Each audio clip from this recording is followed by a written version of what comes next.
All right, let's talk about one of the most unbelievable technological sprints of the 20th century. We're diving into how infantry rifles changed during World War II. And I'm telling you, in just 6 years, the main weapon a soldier carried went from basically a 19th century design to the grandfather of every modern rifle we see today. It's an incredible story. So, just get a load of this. On one side, you've got a rifle designed in 1886. I mean, by 1939, that thing was practically an antique. Then you look at the other side, the SG-44. This is the weapon that literally changed warfare forever. So the big question is, how on earth did we get from a slow, clunky, bolt-action relic to a select-fire assault rifle in the middle of a single war? Well, that's exactly what we're going to unpack. You know, when the war kicked off, the battlefield was pretty much run by one kind of rifle, the bolt-action. For most armies, this meant their standard-issue weapon was a design that had been around for ages, built for a completely different style of fighting. And talk about being built to last. The Soviet Masanaga, it was an absolute beast. Designed way back in 1891, it was so tough you could probably drive a truck over it, pick it up, and it would still fire. The French, though, they were in a really tough spot. They started the war with that ancient Lebel rifle, and their brand-new, modern replacement, the MAS-36, showed up in 1940. Talk about bad timing, right? It arrived just in time to be captured and used against them. Oof. So you might think everyone was racing to invent something totally new, right? Well, not exactly. Some of the deadliest, most effective rifles of the war weren't revolutionary ideas at all. Instead, they were the absolute peak, the perfection of that old bolt-action design. And this is where you see two totally different ways of thinking. The Germans took their famous World War I rifle, tweaked it, and just mass-produced the heck out of it. The result was the Carbiner 98K, the reliable, flawless workhorse of their army. But the British, they asked a different question. They asked, how can we make a bolt-action rifle fire as fast as humanly possible? And their answer was the legendary Lee Enfield, with its super smooth action and, this is key, a 10-round magazine.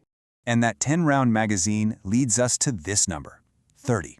Yep, a well-trained British soldier could fire up to 30 aim shots a minute with the Lee Enfield. Now imagine you're a German soldier with a rifle that only holds 5 rounds. It would sound like you were up against a machine gun, not just one guy. That rate of fire was a massive advantage.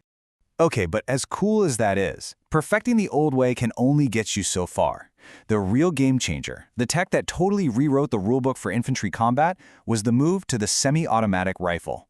And you just can't talk about semi-autos without talking about this beauty, the American M1 Garand. General Patton was not kidding around. Think about it, while pretty much everyone else had to manually work a bolt after every single shot, an American GI could just keep pulling the trigger 8 times. That gave a single squad a volume of fire that was unheard of, and it completely changed how they could fight, all before that famous iconic bing when the clip ejected. Now, the Americans weren't the only ones in this game. The Soviets absolutely shocked the Germans on the Eastern Front with their SVT-40, a 10-round semi-auto. It was devastating, but it had a huge weakness. It was complicated. It needed to be spotlessly clean to work right, and for a poorly trained soldier in the mud and snow of Russia, well, it was famous for jamming at the worst possible moment. So you can imagine the Germans getting hammered by this new Soviet rifle and just scrambling to catch up. Their first try, the Gewehr 41, was a total mess, way too complex, and super unreliable. So what did they do? Well, in this amazing twist, they actually took a captured Soviet SVT-40, stole its superior gas system design, and built their own, much better semi-auto, the Gewehr 43. Hey, sometimes the best way to innovate is to just copy a really good idea, right? As the war dragged on, the fighting itself started to change. It wasn't just about open fields anymore. Now you had soldiers fighting in dense jungles, in bombed-out cities, and dropping from the sky. And that meant they needed new, specialized tools for these new jobs. And that's where these unique rifles come into play.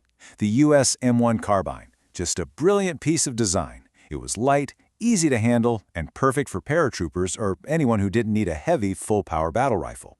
The Japanese Arisaka had this, well, let's call it an optimistic fold-out anti-aircraft sight. But then you had the Delisle carbine. This thing was not your standard-issue weapon.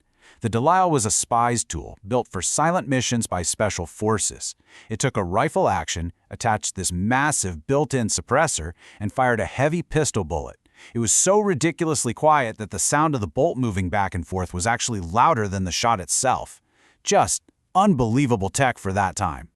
All right, So we've seen old tech perfected, and we've seen brand new semi-autos. But now we get to the big one. This wasn't just an improvement. This was the birth of a totally new kind of weapon, one that would define the next 80 years of war. So the Germans had this idea: what if one weapon could do it all? Act like a rifle at long range and a submachine gun up close. Their first shot at this was the FG-42, made for their paratroopers. But here's the problem.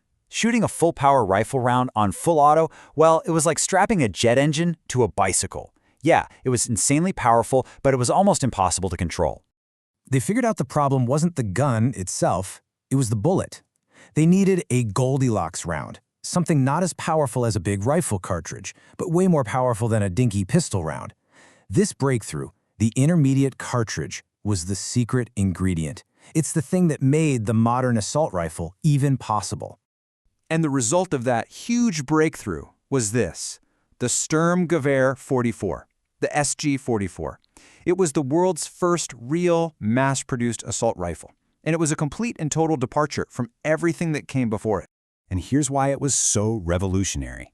It used that new intermediate round, which meant a soldier could actually keep it on target during full auto fire. It had a 30-round magazine, giving one person a terrifying amount of firepower. Seriously, almost every major assault rifle since, from the AK-47 to the M16, it owes its entire design philosophy to the ideas pioneered right here. I want you to just imagine this for a second. It's 1944. You're a soldier armed with a rifle that holds 5 shots, and you have to work a bolt every time. And then you come up against someone carrying an STG-44. It would be like showing up to a sword fight with a lightsaber. The technological shock would have been absolutely mind-blowing. This wasn't just a better rifle, it was a weapon from the future. So there you have it. The incredible sprint from the slow and steady bolt actions of 1939 to the revolutionary assault rifles of 1945. This evolution, forged in the fires of war, changed how soldiers fight forever and really set the stage for all military tech that came after. So, looking back at all of these amazing pieces of history, which one of these iconic rifles stands out to you the most? Let us know what you think. Thanks for tuning in.